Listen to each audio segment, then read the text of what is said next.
Hello, everyone. It's an honor and privilege to share my testimony here today. Please excuse me if I'm a little nervous. So I will be reading my testimony because I don't want to get off track. Okay, so here it goes. In 2018, I had the most excruciating pain in my abdomen. Prior to this, I had gone to Greenwich Hospital emergency department for acid reflux. So I was sure this was the reason for the pain. I went to the emergency department and they ran some tests and did a CT scan. It was not acid reflux this time. The doctor reported that there was a 12 centimeter mass in my abdomen. I was in disbelief because how could this be? I was only 32. I had 2 little girls and a wife to take care of.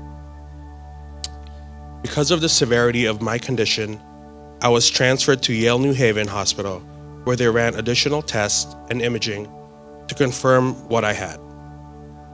I was diagnosed with an aggressive cancer called diffuse large B-cell lymphoma, where the cells for my immune system caused cancer cells to form in my body, and it was growing at a fast rate. There were 2 different types of cancer cells growing at the same time. From there, I was sent to a hematologist in Stanford Hospital for chemotherapy. I went through 6 rounds of chemo, and I tolerated it very well. However, it did not work against the cancer. The cancer cells kept growing, and I was still in severe pain. Then my doctor had a meeting with my wife where they discussed advanced directives and prepare for what could happen next. Soon after that, the doctor found a new study called immunotherapy, which was still early clinical study phase and was only approved for use a year prior to my diagnosis. From there, I was referred to Memorial Sloan Kettering in New York City for further research and treatment. The clinical research required chemotherapy and stem cell transplant before I became a candidate for immunotherapy. The stem cell transplant would have wiped out my whole immune system as if I was a newborn baby, and I would have been isolated from everyone for my protection. Immunotherapy is a treatment that directly targets cancer cells. They would use my own immune system to fight against cancer cells. The cancer grew to a softball-sized mass, and I needed to get emergency abdominal surgery to remove it, and for this reason, immunotherapy was approved. The doctor was able to get an approval to bypass stem cell treatment and go straight to immunotherapy, speeding up the process of the treatment. This is when we were reminded of God's goodness. Even in the most difficult times, He was working out on our behalf. As new as the treatment was, we were not afraid of the newness of it, as it was the only good option I had. I had nothing else to lose. I spent a month living in New York City with my dad while my wife and kids continued to work and go to school.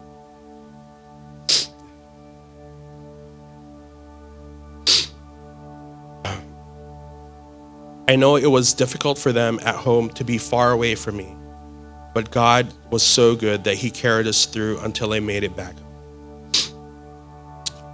During this time, I witnessed God's hand in everything, from how the doctors cared for me to the timeline of how everything worked out. Looking back from now to back then, it was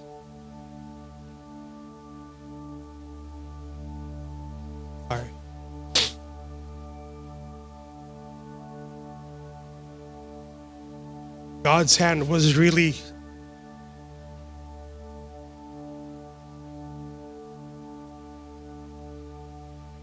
amen. It was really good. God's timing Because if I was diagnosed 2 years later, we don't know if I would have made it because of COVID. And being treated as a cancer patient during COVID was not good because we were already isolated as a cancer patient, and our immune system is more compromised than anybody else's. So God's timing was good, that I was diagnosed 2 years before COVID. So he was with us all throughout. So going back, sorry. I was able to bypass the stem cell and go directly to the targeted treatment. My doctor knew me and my family so well that our conversations were always comforting. My mom and dad were able to come and help us with my treatments and help take care of our kids. My whole family came and visited when I was at home, and my wife's family also came around us, offering help where needed. And I just want to thank my wife and my family because, nobody really saw like the back end of it, but my wife had to work so we can continue the treatments for me. She was the sole provider at that time. We were under her insurance, so I just want to thank her. And with my family support as well. At that time, my firstborn was only 9 years old, and her teachers didn't know what she was going through because she was not really affected. There was no negative impact in grades, and she just kept a positive attitude. We really believe that God shielded them from the hurt and fear of our situation. We didn't have any debt from the procedures, test procedures and treatments. So God provided everything from finances to all the people that we met and came across during that time. So in May 2019, I did my final PET scan that confirmed immunotherapy was a success, and it eradicated all the cancer cells in my body. Amen. God is so good. He is our healer, our provider, our protector, and he has shown his power and grace and goodness all throughout. He can work things out for our good, no matter how difficult our situation can be. The verse that carried me through was 1 Peter chapter 5, verse 7, which goes, "Cast all your anxiety on him because he cares for you." He takes care of us and cares for us. And that's what he did for me and my family. He covered us with his peace, and he reminded us that his grace is sufficient and that his strength is made perfect in weakness. 6 years later, my family and I are still committed to serving the Lord in any way that we can. As for me and my house, we will serve the Lord.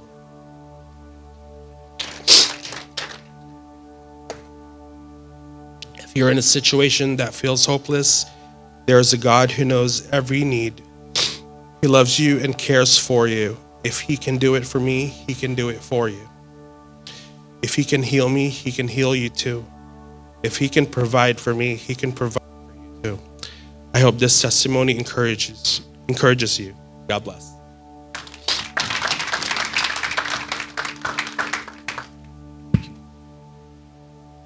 I want to say thank you for the intro, and I apologize for not remembering the name of the church.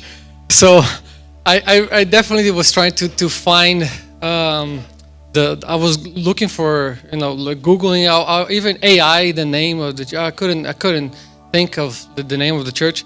and I just couldn't remember the only thing that I remember was the logo. I was like, okay, if I find the logo, then I find the church. And talking with my parents, exactly what Pastor was saying, like about Propel City Church. I was serving in Harvest Time Church, and I never actually played there. I was just part of the worship team, and it didn't start. So too many things happening. I didn't start playing there. So then I came here. My mom had the dream, and then she was like, it's a school. I was like, but where is school? I'm not teaching anywhere. I'm not teaching public school anymore. Like I don't even know what you're talking about. And then when I saw this place, I was like, that's exactly what God was telling my mom. So just to clarify. All right. I'm gonna try to. I apologize for my accent. I hope you understand pretty well. I'm gonna try to do like a very short story of my whole life, and then I'm gonna bring some of the things that happened, here that I have prepared. But just for reference of everything that I'm gonna say, I'm a pastor kid, so PK, right? We before being Christians, evangelical Christians, we were Catholic because I'm Italian descendant. So my whole family is Italian, and of course, as a good Italian, you gotta be Christian somehow, right? Especially Catholic. If you don't belong to the family. The Italians one can confirm. So, and we used to my parents used to do things for the Catholic Church and like doing ministry for the Catholic Church, but then somebody did voodoo against my mom. They found a voodoo doll inside my mom's pillow, and my dad found a voodoo doll inside my mom's pillow, and then they called the priest and tried to solve the problem. It couldn't break the curse because they said like, oh, the witchcraft is already rotten, so there's no way to reverse it. So we have no power to break this curse anymore. And that's when we tried to find. The priest actually told us that you gotta find an evangelical church because they got the power to do that. So. And then I was like, no, God got the power to do that, right? God is the one who has the power to do things for us because He loves us and take care of us. But even the priest had to say, listen, you got to find somebody that is more powerful than I am. I cannot do anything. So we went to Baptist church. And there we start our whole thing with the ministry. My parents working, doing evangelism. And I used to live in Brazil, so I grew up in Brazil, right? So if you don't know, doing evangelism in Brazil, sometimes you go to the extremely wealthy neighborhoods, and the other day you go into extremely poor neighborhoods. We call the ghetto. So the term that we say here is ghetto. The term we say there in Brazil is favela. In Spanish, we would say the barrio, something like that, right? So we used to go and do things like this since I was 5 years old. Sometimes had to be to ask permission for the locals to kind of guide or scout us, protecting us, so we could do the missions there. And that's how I grew up. Then later on, we became Pentecostal. I think I was 7, 8 years old, became Pentecostal. And since I was born, I had to fight with a bunch of things that was having spiritual attacks. One of the reasons is one of the reasons that I having to fight spiritual attacks. I was born in the day of the souls, all souls, the day of the dead people.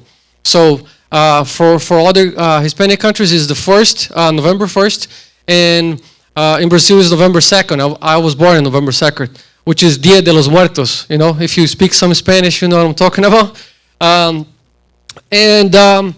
Because of that, a lot of the things that God has prepared for me, I had to fight and having attacks. I had to face attacks, a lot of attacks. When I was born, I took had a problem being born already. Almost died. Then later on, had infection. Then later on, respiratory problems. And then always fighting. God was healing me, and then something was coming up, and something more, something else. And in school, because I was Christian, my parents became evangelists and then became pastors. I was the pastor kid, so I was kids trying to bully me all the time. So I had to learn how to fight to protect myself, literally. So many of the things that I'm going to tell you here, what happened in my life, I'm just giving you the background of everything that happened so you can understand the why things happen the way it happened with me. It's not just because I complain too much. It's just because it was not easy.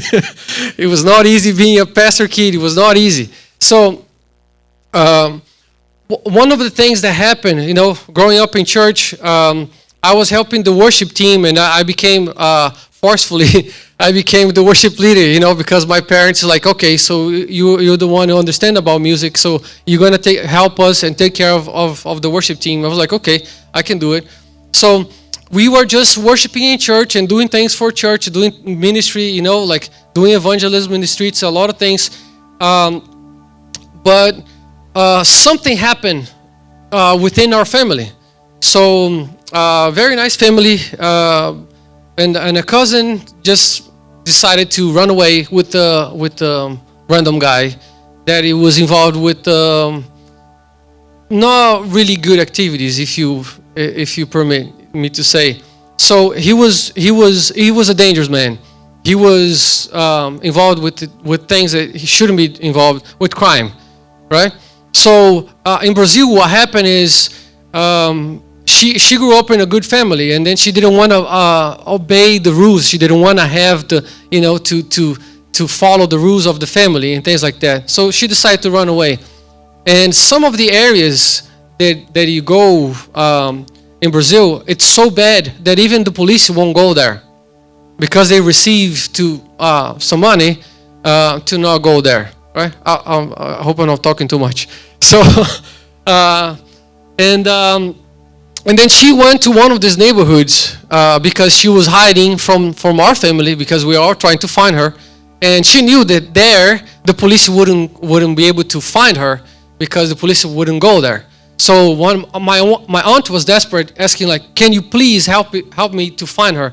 I was like, "Just tell me where she is." She told me. I was like, "We're gonna have to go pick her up because this is gonna be actually bad." I tried to call people that I knew, tried to call policemen, tried to call people from the neighborhood, close to the neighborhood, to see if I could find somebody to help us. Nobody was helping us. So I it looked like a movie scene. We just had a plan. I told my dad, "You drive, get the doors of the car open. I tell my cousin to hide herself in the neighbor's house somewhere. We go get her, put her in the car, we take off, and that's it. We're done. Rescue mission, pretty much, right?" So we did that, but when we got there, there was a person crying. My aunt thought it was my cousin crying, and she was trying to find my cousin, and the whole thing was messy. This guy just jumped on us with a knife. He literally passed in front of me with a knife. My mom was in front of me. I remember there was very late. I think it was 2 a.m. or something, and he passed with a knife in front of my mom to go towards my aunt to stab her. My mom just pushed him, and then he dropped my mom on the floor, on the ground. And I was like, "Oh man, God, just forgive me. I'm gonna do something that I shouldn't be doing." Because he dropped my mom, my mom, my Italian mom, on the ground, and God knows how much I defend myself that day. It was really bad. It was a really bad fight. I got stabbed, and it was a very, very bad, very, very bad fight. What happened? I'm gonna skip this part so I don't want to get too graphic here, okay? There was blood, a lot of blood involving, okay? So I was able to fight this man. I was just a teenager. I was like 17 or 18 years old. And this guy was experienced fighter. He used to fight. And I was like, I didn't know. I barely knew self-defense. So I had to do my best to keep this guy, with the hands down or something, because he was going to kill all of us with a knife.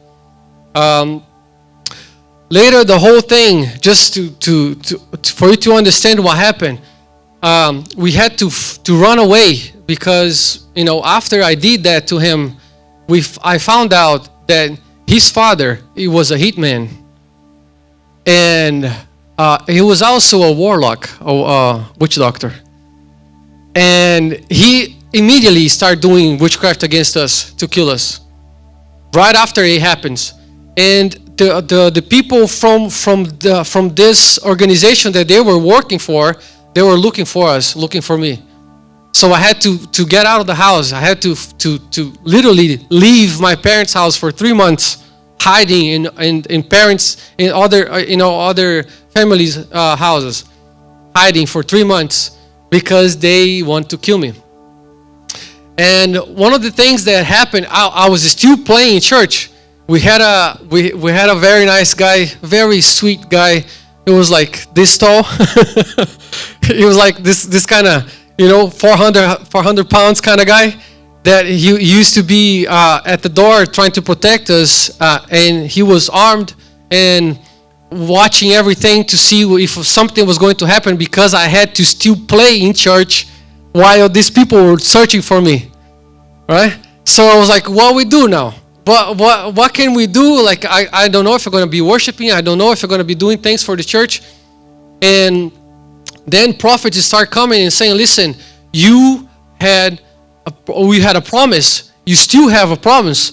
All the promises that God told you, everything, God himself was using the prophets to say, what I told you that was going to happen in your life is going to happen in your life.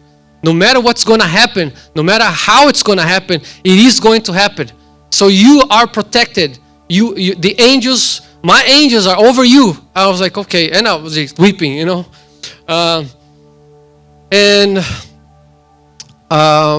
we found out later, the prophets will come, they will come and then deliver the word, and another prophets, pastors, and seers, and people like we connected in and with the kingdom.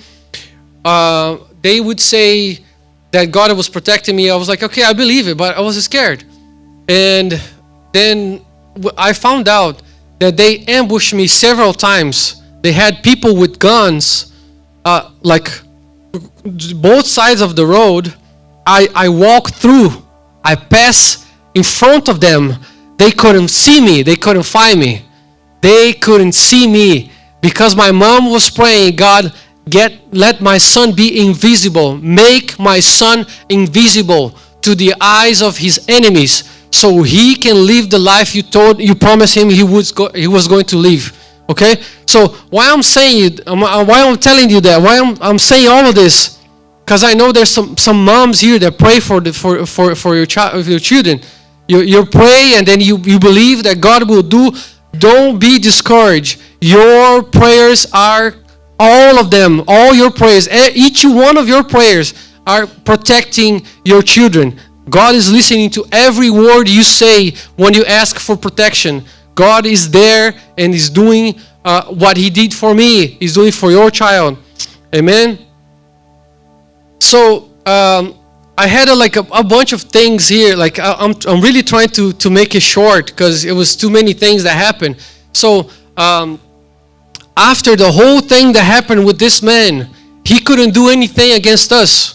This hitman couldn't do it. The witch doctor, the warlock couldn't do anything against me, against our family.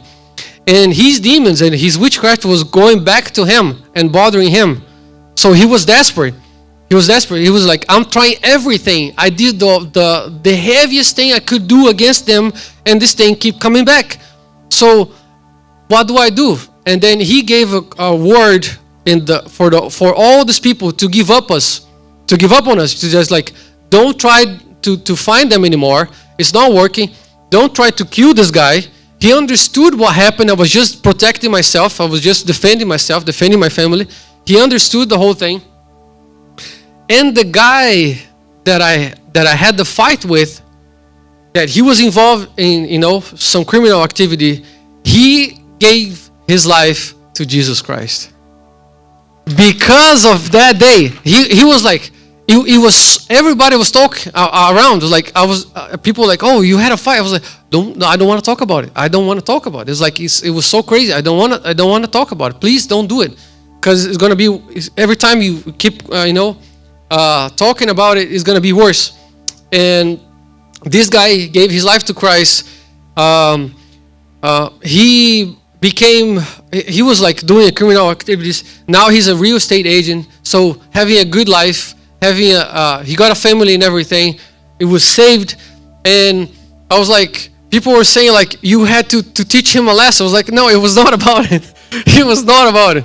It was because of the protection. It was because of what God had planned. And, I didn't want to go through that. I didn't want to have to deal with this. But, God used this to save this man. Other things that I have here, I always been like spiritually attacked because I'm a seer. I didn't tell you. I forgot to say that. God showed me things in the spirit so I can see. I have visions. God showed me things about people. So sometimes I'm talking to people. I can tell if the person has a calling or not, or if the person has demons or not. And sometimes inside of the churches, I've seen people that they're trying to infiltrate and do things against the kingdom. So, and I go and I confront them. Because, I didn't die back then. I don't think I would die now. So I'm not afraid of what is coming. I'm not afraid what's going to happen because I know God is protecting me and I got to do what God called me for, right? So, and I go and do it. Sometimes I have to see, I had to tell people like, listen, I know you're doing witchcraft. I know you're a warlock. I know you're not the person you say you are in church. And these people just hate me. They want to kill me right there. But and then I know that God is protecting me once again. So I had several crazy experiences. Some of the experience I was telling Pastor, I was like, I don't know if I can tell all the experiences because some of them are too crazy. And even for us Pentecostal, some people like, oh, I don't know, is he really a Christian is not involved with witchcraft? No, I'm not. Okay, I never been. So with all of these things happening, so many things happen in my life. A lot of things happen in my life. Had a business. There was a storm in the city, destroyed my whole business. God was protecting me. Nothing happened with me. I was inside of the business while the business was being destroyed by a storm, hailstorm, hail rain, right? Nothing happened with me. Several times God was telling me, cross the street, don't walk in this side of the road. And I would just cross the street, a person got robbed. So several times, crazy amount of stuff, motorcycle accidents, I lost count. I know how many times I got motorcycle accidents I had. Nothing happened. I just have one broken bone, and that's it. And it was trying to learn martial arts, by the way. It was not because of the accidents. So this is all of the things that God did, He will do, and He will still do. And I wanted to know one of the things that here the scriptures, it's in Psalms 23 saying, as even if I walk through the valley of the shadow of death, right, I will fear no evil. And I knew God was protecting me every single time. So if you don't have this connection with God, still don't have this connection with God, if you still ask God like, but how can I know when I'm in danger? How can I know what the things that I have to say or I cannot say or things like that? If you don't have this experience yet, I suggest you to start. Oh, my alarm went off here. 20 minutes already. So you start praying and asking the Holy Spirit, please guide me when I pray. Please help me to fast. Please help me to worship. Please help me to understand the things that I don't see in the physical realm, because the things of the spiritual realm are way more real than the things that we live in, because we are not from here. We are not from this earth. We belong to heaven. Okay? So every single thing that affects us here, God can tell us before it happens. God can help us through the things that is going to happen. Just the fact of me being here in the United States, I had prophets coming and telling me that exactly what was going to happen. I went for overnight service. A pastor said, listen, after the service, he said, I was like a little punk, like with a mohawk and big chain and some ripped jeans. Some people looking at me, with weird faces. I was like, yeah, I'm sorry, I'm a pastor kid, so I'm kind of rebel a little bit, teenager. And this prophet came and told me, listen, you're gonna go and you're gonna speak two more languages. You're gonna preach and you're gonna talk and you're gonna worship and you're gonna be doing things overseas. I was like, overseas? I don't even think about anything getting out of the country or anything like that. And God was telling me every single thing that was going to happen. So if you want to have that, ask God, I want to know. I want you to tell me. Please reveal to me. Show me. How can I learn more? How can I understand more about the kingdom? How can I do more for the kingdom? More you do for the kingdom, more God is going to be giving you wisdom so you can save people, you can help people. I've seen people being healed. I've seen people being transformed. I've seen people that I had to pray over that had a bunch of demons and casting the demons out here in the United States, in Brazil, and different types of people that you don't even imagine, because God did something to protect me. That God did something in my life to just keep me, just keep me alive. So, several times I was just like, God, I don't even know what's going to happen with my future now. I don't know what you're going to do with my life. When I decided to come here to the United States, a lot of people were saying like, yo, that was crazy, because I was coming by myself. But I had too many people, too many prophets, and too many pastors, and too many people telling me that how it was going to happen. Okay? So I went to all of the things here. So I say there's some of the topics that I have here. My faith became stronger, and so sometimes we're going through some difficult times, and we don't understand why. Is God teaching you things that you might have to only deal with this, when you have this problem, when you have this situation, when you struggle with something? So that's the time that you have to seek the Lord and get closer to God, so He will teach you how to solve the problem. A lot of times I was asking God, like, well, why I'm facing this situation? God's like, did you forgive that person? Did you forgive yourself? Did you forgive that experience? Did you forgive me? Because sometimes you blame me for things. And I was like, yes, I gotta fix it. I definitely gotta fix it. So I started saying sorry more often. Sometimes I would sound like a Canadian, right? Saying sorry all the time. And asking God, like, how can I do things for the kingdom? What can I do so I can, I wanted to, a lot of times I wanted to get rid of the problems. I wanted to get rid of the situation that I was facing. But God was telling me, listen, now is the time for you to worship me. Now is the time for you to praise me. Now is the time for you to say thank you, because you believe me. You trust me. Not when everything is good. Not when everything is fine. When it's everything beautiful. just right now is the time for you to worship me, because then I know you loyal. I know you love me. I know you obey me. And I hope you don't have to go through any of this. I hope you don't have to experience any of this crazy things that they happen in my life.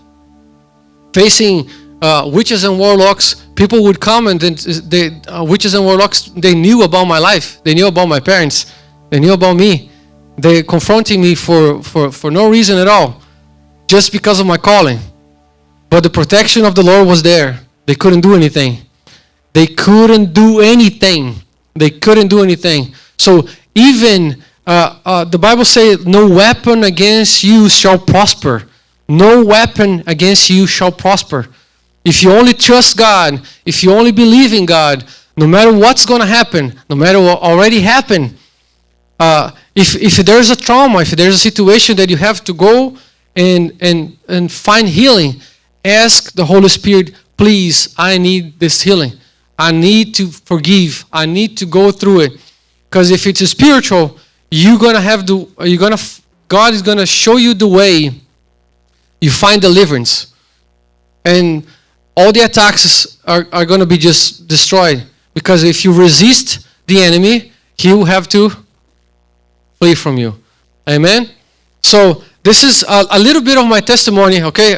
I think I'm gonna wrap it up, because my time is, I think it's over a little over 20 minutes already. So I thank you for everything. I thank you for your prayers, because I know the church has been praying, and God bless you. And I hope this was inspiring